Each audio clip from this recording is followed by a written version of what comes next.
The Millennium, Chapter 1. A glorious theme the sacred muse inspires, cheer up the soul, and tunes the sounding lyre, lights the dark veil of sorrow, pain, and woe, and gives to man a paradise below. The joyful time by prophets long foretold at length comes rolling on the astonished world, when God the second time should set his hand to gather Israel to their promised land. An ensign to the nations now is reared, the standard waving and the way prepared. Let kings and empires tremble at his word, the gentle nations all their aid afford.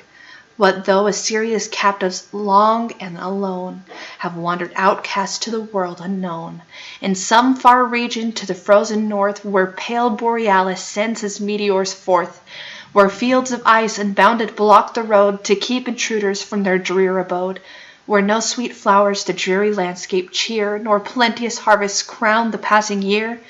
What though the land where milk and honey flowed, and peace and plenty crowned their blessed abode, has by the Gentiles long been trodden down, and desolation reigned o'er all the ground?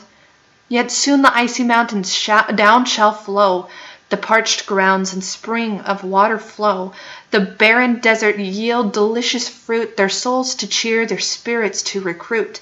Mountains before them leveled to a plain, the valleys rise, the oceans cleave in twain, the crooked straightened, and the rough made plain. The way prepared, lo, Israel comes again. The 7 streams of Egypt's rolling flood shall feel the power and might of Israel's God. Their waves on heaps like towering mountains rise, they cross dry shod with wonder and surprise.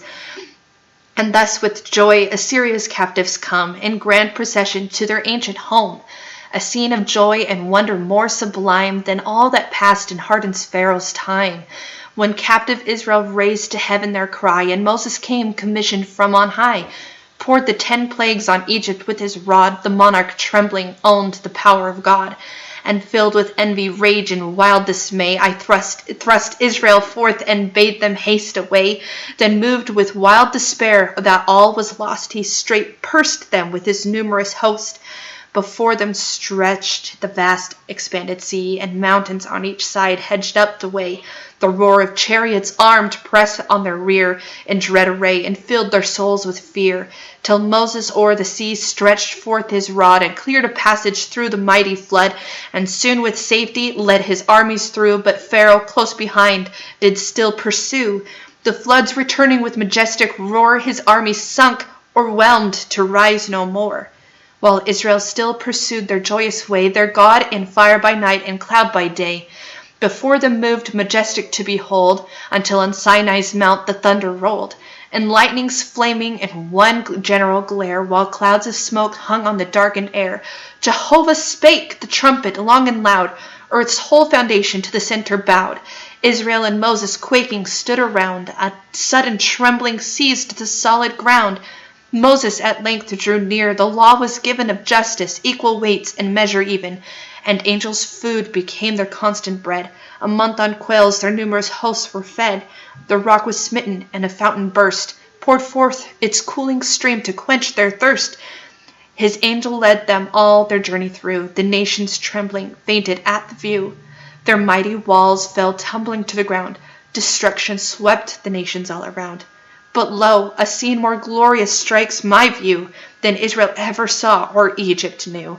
10,000 times 10,000 I behold, returning home as prophets long foretold. Sing, O ye heavens, let earth rejoice again, and all prepare for King Messiah's reign. Chapter 2. Lo, Judea's remnants, long dispersed abroad, without a prophet, king, or priest of God, have wandered exiles from their native home, to darkness doomed till their deliverance comes. Their city once so glorious to behold, their temple decked with precious stones and gold, the seat of wisdom and the light of kings, where mighty nations did their tribute bring, have long remained in one wide ruin round, and desolation reigned o'er all the ground. But comfort ye my people, saith your God, proclaim the joyful tidings far abroad. Thy sins are pardoned, and thy warfare o'er. Thy sons and daughters shall now grieve no more, but kings thy nursing fathers shall become. Their ships and beasts and chariots bring thee home. The Gentiles in their arms thy sons return, thy daughters on their shoulders shall be borne. Trees crowned with fruit their fainting souls shall cheer, their desert land like Eden shall appear. Their fields where desolation long has reigned shall now be fenced and tilled and sowed again, and flocks and herds in plenty shall be seen, o'er all the plains they feed in pastures green. Thy ruined cities shall in splendor rise, thy lofty towers point upwards to the skies, thy temple reared most glorious to behold, its courts adorned with precious stones and gold. All things restored as prophets long declared, thus King Messiah's way shall be prepared. Chapter 3. Rise, heavenly muse, and leave those scenes of joy, a while that other climes thy pen employ. Extend thy vision, cross the mighty deep, and o'er Columbia's scenes in anguish weep. See Joseph's remnants long in darkness dwell, since by their hands a mighty nation fell. The light which once illumed their happy land, where towns and cities did in order stand, had slumbered long beneath their mouldering towers, their flowery landscape and their shady bowers. Had long been scenes of cruelty and blood, the scourge and wrath of an avenging God, when lo, a scene of wonder struck their view, or the vast deep, an object strange and new, came gliding swiftly onward to the shore, part fish, part fowl, or something to adore.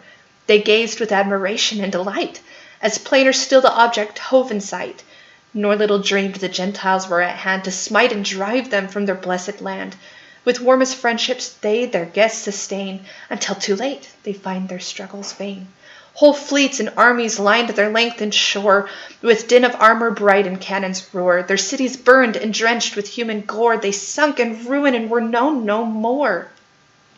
See Gentile cities on a sudden rise, their lofty spires point upward to the skies, where late the shades spread o'er the red man's grave, a sacred bower in memory of the brave.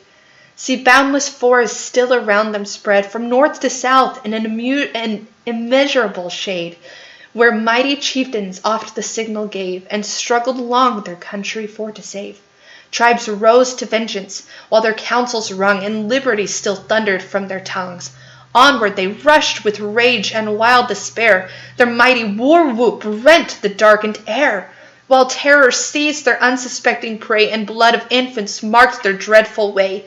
Towns wrapped in flames and women captive led, where cruel torture filled their souls with dread.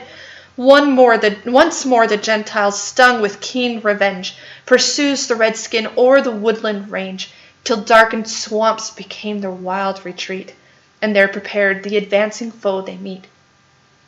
With desperation they their cause maintain, till many a chieftain fail, their struggle vain, till by superior force or power they yield, and leave the pale-faced master of the field.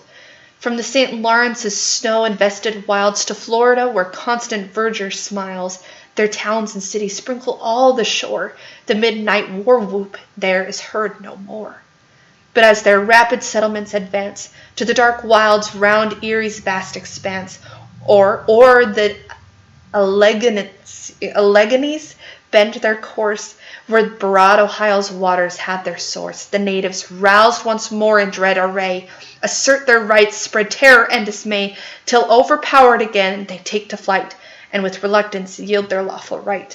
But tribes remoter still, with dread surprise, alarmed at their approach, vindictive rise, renew the conflict with redoubled force, with dreadful slaughter mark their vengeful course, till checked by force superior to their own, again they fly discouraged and undone, reduced in numbers, give the struggle o'er, tamely submit and seek their rights no more. Chapter 4. Meantime the Gentiles break their foreign yoke, while tyrants tremble at the dreadful stroke, assert their freedom, gain their liberty, and to the world proclaim Columbia free. O'er oceans wave triumphant in the breeze, her banner floats o'er all the distant seas, where dire oppression, long with tyrant sway, had ruled mankind and led them far astray. With admiration seized the nations all, filled with delight Columbia's deeds extol, and gazing still they catch the sacred fire, and love of liberty their souls inspire, while nations oft in their extended plan from slumber wake to claim the rights of man, empires o'erturned and tyrants headlong hurled. The voice of freedom echoes round the world. First France arose, in triumph led the way, till love of conquest led them far astray, and dire ambition seized the helm of state through seas of blood where millions met their fate, till they reluctant gave the struggle o'er, and rest content with rights enjoyed before. And next the Greeks, their ancient spirit caught from long oppression, roused they bravely fought. They burst the Moslem chains, emerging free, through seas of blood obtained their liberty. Poland in turn received the sacred fire. Her noble sons for freedom did aspire, and struggling long at length they bravely fell. But cease, my muse, the tale forbear to tell, and turn again unto the favored shore, where freedom's genius kindly hovers o'er. See states and nations joyfully extend their wide domain almost from end to end, from the far eastern shores of rugged Maine to wild Missouri's rich and flowery plains. The harvest fields with rural plenty crowned, and flowery gardens and flourish all around. The humble cottage and the lofty dome, each crowned with plenty form and equal home. See on her lakes and on her thousand streams, her vessels float impelled by sail or steam, while busy commerce floats along her seas with sails expanded wide before the breeze. Far o'er the wave her rich produce they bear, and in return bring every kind of ware, to clothe her sons, her daughters to array, in linen fine and silk and purple gay. Thus peace and plenty crown Columbia's soil, a rich reward of industry and toil. Lo, the poor Indian, if he chanced to roam o'er the wild fields he once called his own, where oft in youth he sported in the chase, mourning the change, he scarcely knows the place. With bursting heart, his streaming eyes survey the sacred mound where lies his father's clay. O'erwhelmed with grief to heaven, he lifts his eyes. Before the throne his prayers like incense rise. Great